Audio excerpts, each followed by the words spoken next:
现在是淡季哦，满满的停到下面去。目前目测就只有我们2个人。如果你们也是2个人来这里，建议一个人走过去，一个人待在原地，先拍远景，之后另一个人再走过去拍特写，这样才拍得出这个 viewpoint 特别的磅礴气势感。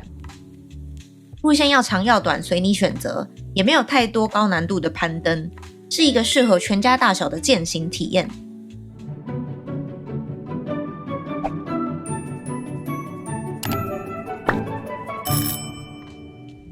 在去 Dolomite 之前呢，我们先去了我们意大利的朋友家拿我们的东西。Dolomite 的秋天就已经很冷了，有时候还是会接近0度，就带了这个黑色大外套跟一个超厚的棉被。我们现在后面整个是塞爆的状态。出国旅行时想要随时随地使用网络，但国外 WiFi 不仅常常不方便，公共网域也可能有资安风险。电信公司的国际漫游吃到饱服务又贵得吓人。试试使用 Olafly 的流量吃到饱 eSIM 吧。不管是日韩、美国、欧洲40国，5日网络吃到饱都只要690，一天不到140元就能随心所欲的上网，不用怕被降速。购买后只需要在出发前设定好 eSIM， 抵达目的地后开启 eSIM 的数据漫游，就可畅享快速又稳定的网络。使用我的专属折扣码 Alice Travels 还能享有额外的5%折扣哦。我们先跑来这个湖边吃早餐。这是我们今天的早餐，我的红茶、烤吐司、桃子果酱，然后葡萄跟黄的香肠起司三明治，搭配我们的绝美湖景。这个加油站是我们朋友工作的加油站，他不是在这里工作，但是他就是负责这个公司的人。因为这个加油站只有在意大利的北部偏 Dolomiti 的地方才有，所以如果你们在 Dolomiti 自驾，超推荐。我觉得是 Dolomiti 最便宜的。对，真的很便宜，而且他们的设备都很新，像这个缴费的机器也有非常多语言可以选，就是很人性化，非常的好。超推荐，如果来 Dolomiti， 请选择这一间公司。加油站旁边这里有一个非常可爱的小酒吧，他们的露台有这个 view， 旁边有一个超漂亮的河。刚刚我们加油的时候，我们就拍照了给我们的朋友，然后我们的朋友就立马传了一段语音，叫我们播给在这边工作的女生，让她请我们吃免费的早餐。我们就用我们朋友的语音换了2杯 cappuccino。烦啦！感谢我们有这么给力的朋友，才可以在这个 view 喝 cappuccino。大家还不赶快来捧场！加满油后，我们也终于出发前往 Dolomites 山区。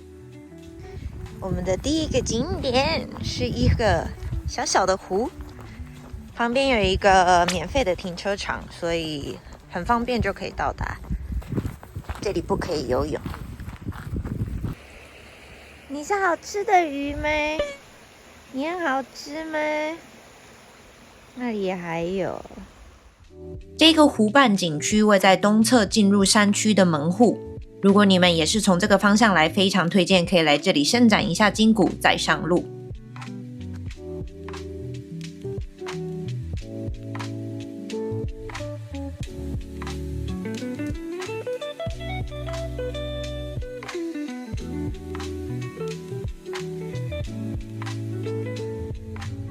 我们现在开在非常漂亮的山间小路，黄穿着一件 T 恤，对，但是外面7度。7度，其实外面超冷，那个风吹进来哦，有点冻僵，会刺骨的那一种。不要相信这种太阳。我们现在到一个 view 很好的停车场，现在是淡季哦，满满的停到下面去。这几天我在检查地图，看露营区有没有在营业的时候，其实有1半以上的露营区都已经关门，他们都只营业到9月底。那其实现在就是刚好9月的最后一个礼拜，所以我们以为现在已经是淡季，结果其实还是蛮多人的。也有可能是因为今天是一个星期天，而且天气很好，所以大家非常临时起意的来 Dolomite。我相信夏天这里应该是呈现一个就是直接塞爆，然后没有办法走路、没有办法停车的状态。普切拉迪教也是前往多洛米提山区的门户，海拔约2236公尺，是意大利最美高山公路之一，以360度山景与日出日落闻名，也是自驾景观路线热门停靠点。从威尼斯开车3小时内即可抵达。这里的风景真的很好，几乎360度环景都可以有。但就是车子有点多，你看现在是淡季，然后车子还是这样满满的。夏天应该不用想了。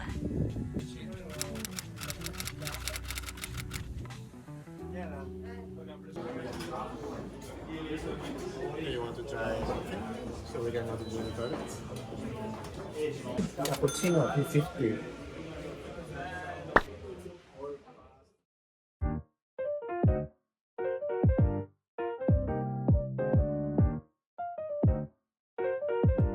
当你在 Dolomites 山区发现很多车子停在路边，通常就代表附近有一个很热门的登山路线。我们现在把车子停在一个要走去湖的路上，但是我们要先准备我们的午餐。我切了一个超漂亮的 pita bread， 手滑，然后还有一个披萨跟葡萄。我们的三明治要放番茄酱、起司跟火腿。等一下做好再给你们看。刚刚那一位先生怪我差点把 pita bread 弄掉，他倒了一大堆的番茄酱出来。继续做，我们的三明治做好了，非常多 layer， 看起来很好吃。这里就是走去湖的步道开始的地方，大部分都直接把车子停在路旁边。但是如果是夏天来，可能就比较难找到一个位置。我刚刚从这个栏杆上面跨下来，原来那边有一个小洞。这里有狗狗，玩得好开心哦！以后我有狗狗，我也想要带它们来这里。但是我不会让别的狗狗跟我们的狗狗这样。不行吗？不行，我打死它们。我们的狗狗是公主吗？对呀。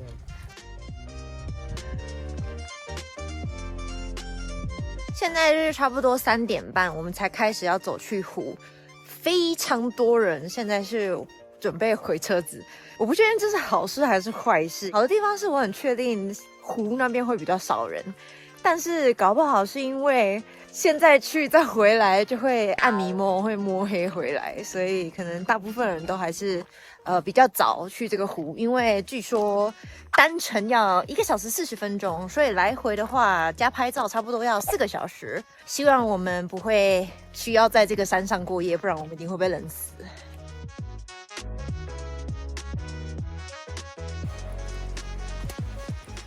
鞋子一张，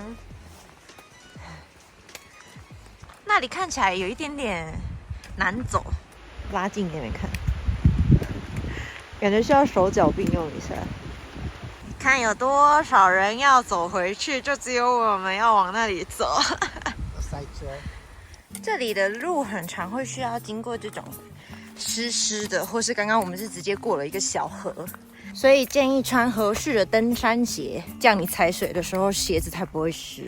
刚刚有2个人非常的好心，看到我们往这个方向走，他就停下来开始跟我们解释说 Google 给的那条路线不是正确的，从这里要走到湖还要再2个多小时。如果你们有用 Maps.me， 是 Maps.me 的那个路线才是对的。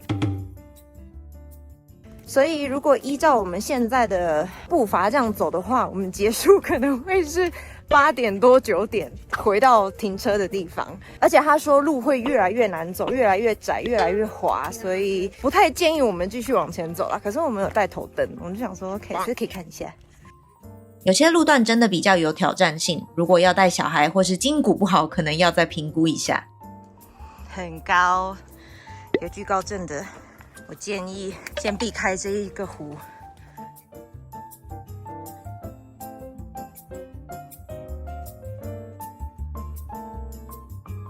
你走到这个路牌，所有的指标都往那边指，但其实是这条马路。我们终于听到了10分钟，耶！耶！晚餐。现在差不多是5点半，我们走了1个半小时，差不多，因为我们3点40， 1个小时50分钟，而且还没到，所以差不多真的要2个小时。继续走，继续走，终于快到了。哦，看到水了，呀，好白哦，像是 onsen。哇哦 ！But the sun now is behind。目前目测就只有我们2个人。早上的时候一定不是这样。这个是美景的代价，请不要穿宽的裤子来跟白色的鞋子。我要去那里，这个水有点大，脚不够长过不去哦。你可以吗？我不确定。你手机不要掉到水里。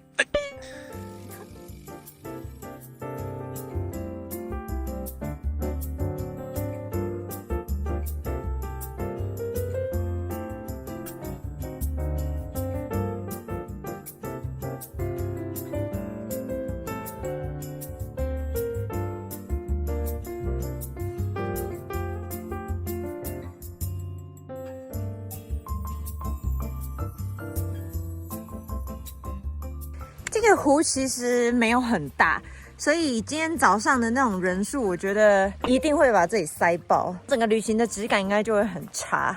所以这个时候来其实也不错。然后我现在不知道怎么过这条河，这里有一条河，要找一个地方走过去是怎样？这里有一小块有剉冰呢，这里真的很冷。我建议大家从那里走到那个海滩折返，因为这里要爬超高，超累，很高，很累。虽然真的超爆累，但是这个角度的湖更美。你看那里有个 edge， 那里是给直升机停的地方。拜拜 Lake， 拜拜。现在是6点半，让我们看看我们到我们停车子的地方的时候会是什么时候。从那里，如果你掉下去，你就掉下去了。你在这段路走路的时候，你会一直闻到一股臭臭的味道，我真的不知道那臭臭味道是哪里来。黄觉得是气死或者是臭脚丫的味道，我觉得是很像狗狗皮肤病的味道。你们来走的时候再告诉我，你觉得这是什么味道？现在这是我们的状况，超黑，后面好黑，好恐怖。现在是7点46，也就是太阳下山46分钟，已经全黑。You can see the trees a little bit over there, but the forest is deep and dark. 虽然在夕阳的时候去没有什么人很好，但是你就是要准备需要这样子走回去，还是要注意安全，最好有头灯，要带头灯。看到路灯了，我们真的是最后2个离开湖的人。第一天就这样结束啦，赶紧洗洗睡，明天还要早起赶行程。现在天超黑，我们已经出发了。现在是6点15分左右，我们要出发去山间石那里，因为那边如果你要开车上去，大家都说要提早上去，因为上面如果停车场满了，你就不能停在上面，你只能停在下面的停车场坐公车上去。所以大家都建议6点他们的闸门开，就尽量提早去，最好9点之前一定要到。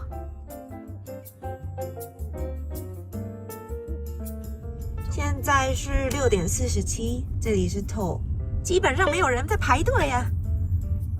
然后剩下的停车位还有630个，门票是30欧元，就可以把车子停在上面的停车场12个小时。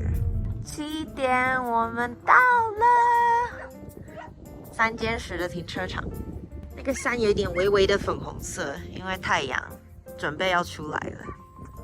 我们现在要先去一个 viewpoint， 要从这个马路下去，往那里走。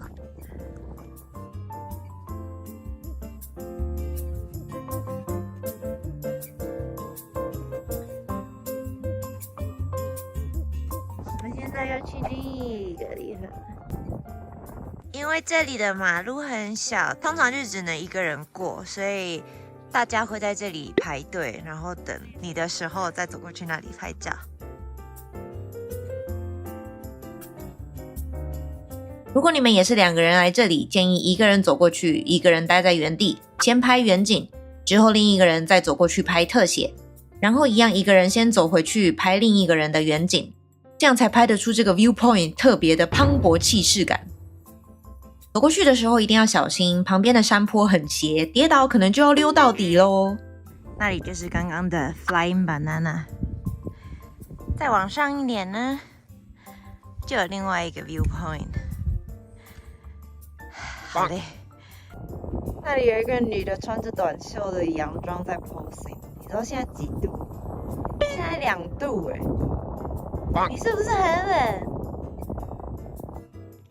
这个是现在排队的人潮，每一组人差不多会花个10到15分钟，所以这个人数可能会等到快45分钟，不夸张。他们在拍婚纱照，我真的觉得那个新娘要冷死了。接着我们要走回停车场，因为3尖峰的主要步道在另一个方向。现在差不多快要10点，停车场几乎已经全满了。从 Flying Banana 那里回来之后，我们在车子里面休息一下。现在要开始走环形步道，差不多要走4个小时。3尖峰的健行步道是 Dolomites 东部最热门的景点。从 Refugio Aronso 逆时针出发，路线要长要短随你选择，也没有太多高难度的攀登，是一个适合全家大小的健行体验。我们来的这天还有剧组在这里拍摄，不知道是在拍什么，知道的观众可以留言跟我说。这条步道会先经过这个小教堂，是为了纪念阿尔卑斯山地士兵而建造的。那一些动物看起来应该是马，应该不是牛，因为它们的脖子很长。这个是另外一个小小的餐厅，然后马在那里，马真的是马，很确定是马。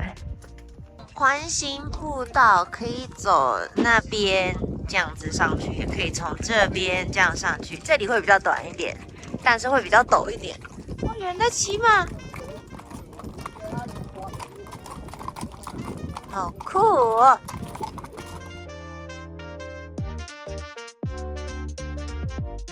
这里有告示牌提醒禁止使用空拍机，还挂上了空拍机的尸体来以儆效尤。9月底，那些白白的是积雪，真的很冷。其实我旁边这里也有。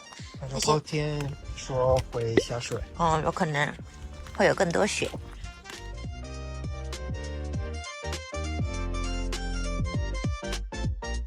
刚刚骑马上来的人好像就把馬停在这里，然后去那间餐厅吃饭吧。你们这样看墙壁会不会很无聊？哦，你看起来很想睡觉，好可怜哦，要睡觉。这个就是在刚刚那间餐厅后面的2个小湖。如果你已经走到这里，强烈建议进去这个小屋喝点东西，上个厕所，因为你需要花不少时间走回停车场。在小屋的斜后方有一个山洞，很多人会走去那边，从山洞拍山尖峰的剪影，就像这样。这是 AI 合成的照片，因为我不想特别走到山洞排队跟山尖峰拍照。再来讲讲从这里走到下一个小屋有3条路线，最多人走的是这条蓝点点的路线，虽然它距离最短，但因为坡度变化的关系，它需要花最多时间跟脚力。我们选择走的是这条最快的，虽然有一大段是回头路，但走起来轻松许多，可以依照你的体力来选择。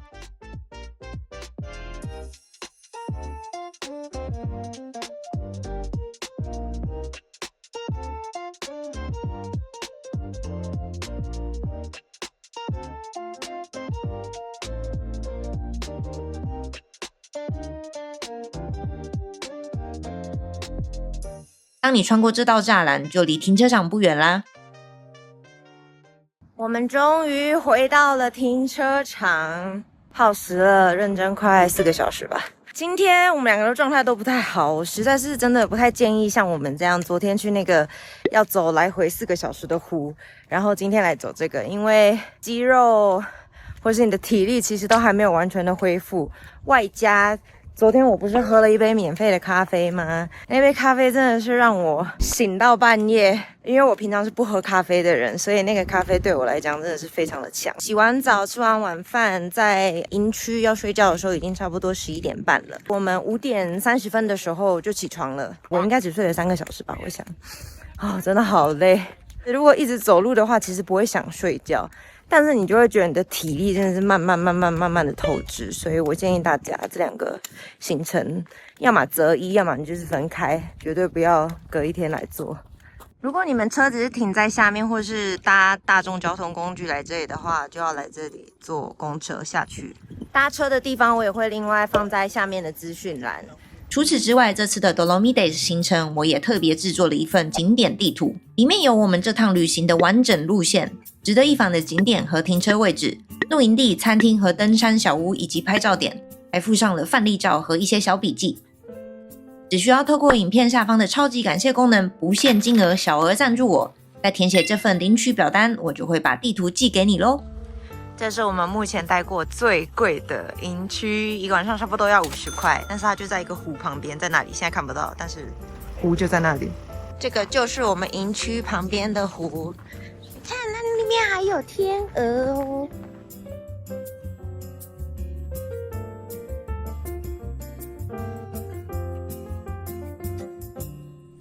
这个湖这里有一间餐厅。这个大的餐厅是我们营区里面的餐厅，外人也可以吃啦。然后那边是 reception 跟一个小的类似杂货店的感觉，但是高级杂货店。他们说早上会有面包，现在我们要去看一下。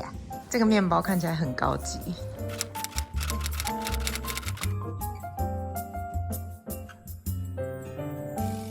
这个西班牙人买了一个全麦面包，好像上面淋了一大堆的橄榄油。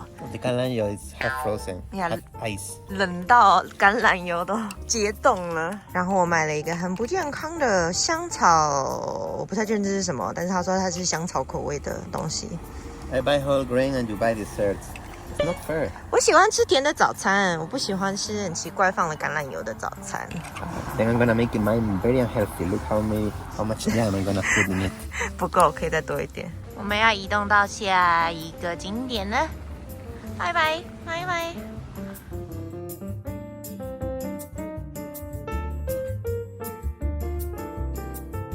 我们现在到了在 Dolomiti 这里应该算是最有名的湖，它这里有非常多的停车场，那边是湖，那边的停车场呢是 P4， 我们现在停的是 P3， 再往远的地方还有，那他们的价格是从那边最贵，这里中间，然后到那边最低，最低是6块钱。一进来就会有一个穿着黄色衣服的阿伯跟你要8欧元的现金，你就直接给他，然后就进来停车，可以停一整天。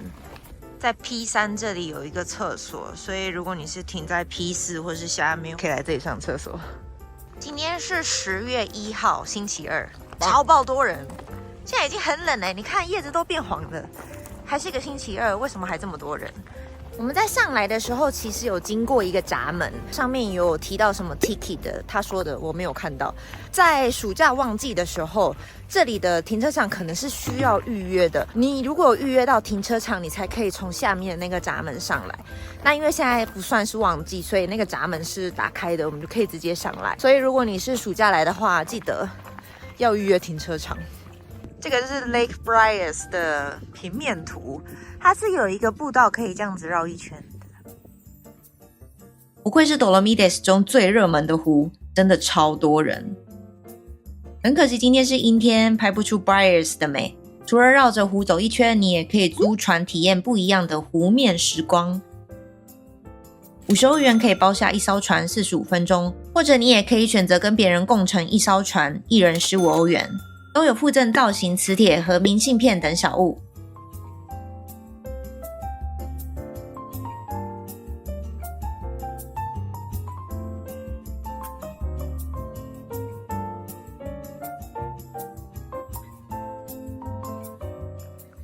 这个区块有3、4个野餐的椅子，而且风景也不错，可以带一些东西来这里，一边吃一边看湖景。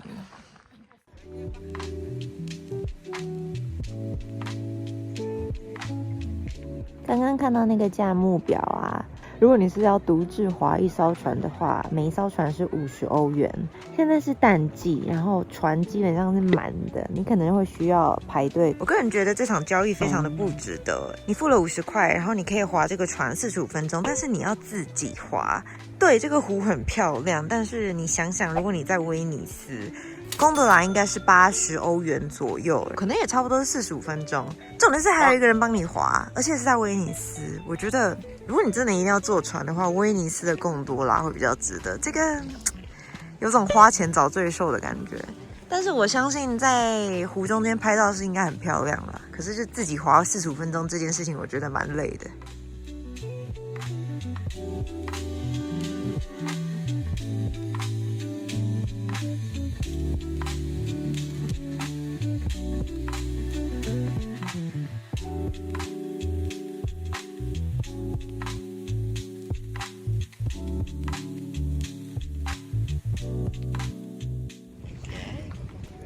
他走进了湖里喝水，你不冷吗？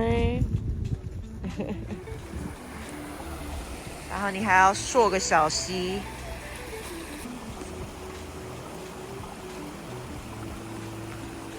耶，厉害！这一区有更多的椅子跟桌子可以野餐，而且那里还有一个厕所。这个厕所看起来是那种流动厕所型的，我实在是没有很想要去上。以上就是 Dolomites 行程第1集的内容。下一集我要分享我们找到的宝藏露营区。